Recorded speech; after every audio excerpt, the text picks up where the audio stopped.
a couple of days since the last recording.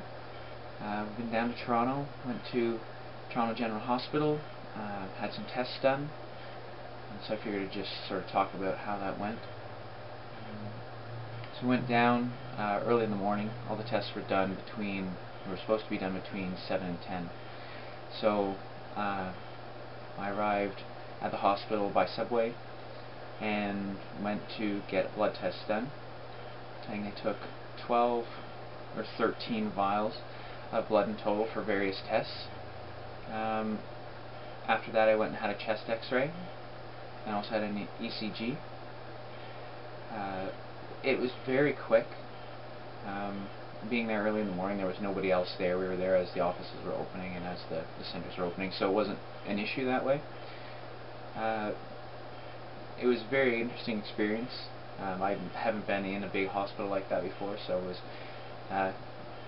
was all very interesting for me. After that I went to my appointment with the doctor upstairs. One of the most congenial doctors I've ever met, for sure. He was very happy, he was very straightforward, there was no sugarcoating on anything, which I definitely appreciated.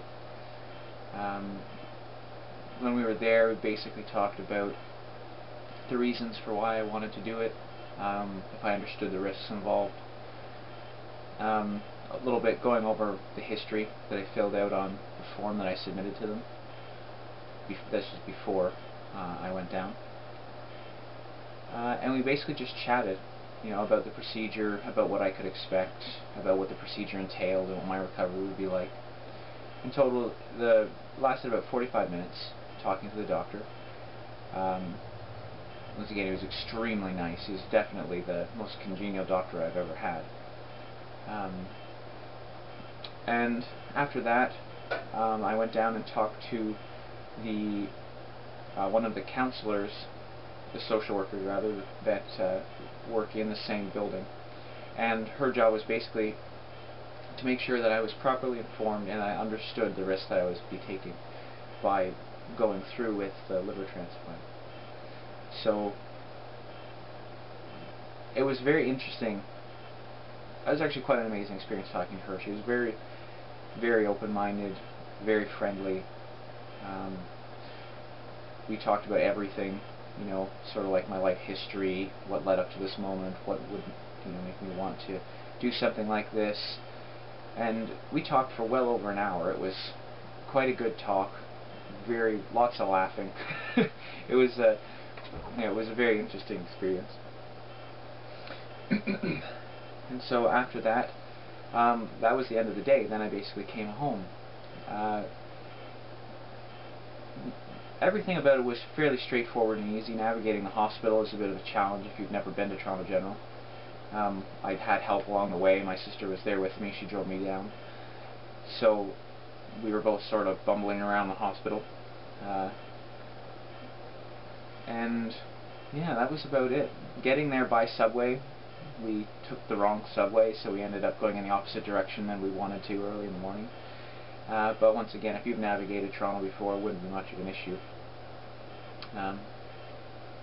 The hospital itself is located at a really convenient place, right at college and university, so it's pretty much smack in the middle of everything. It's right beside Queen's Park, really close to the ROM.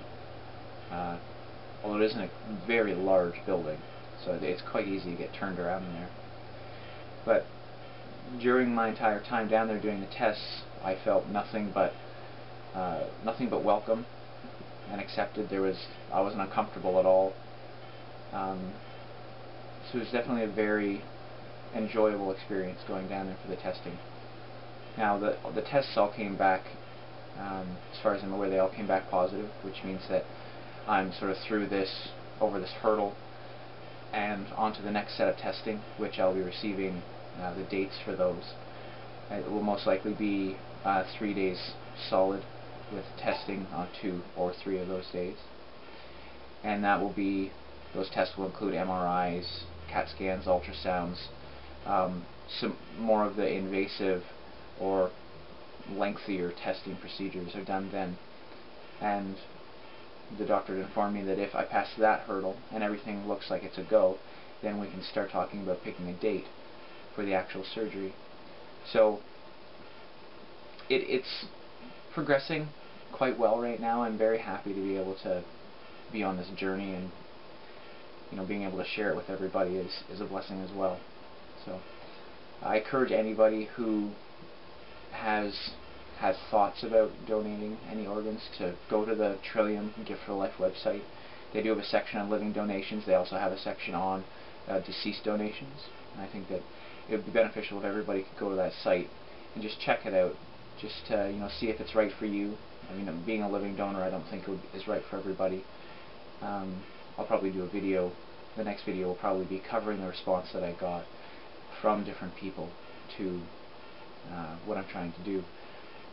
But go to the website, check it out. So you can just Google Gift of Life or the Trillium Network.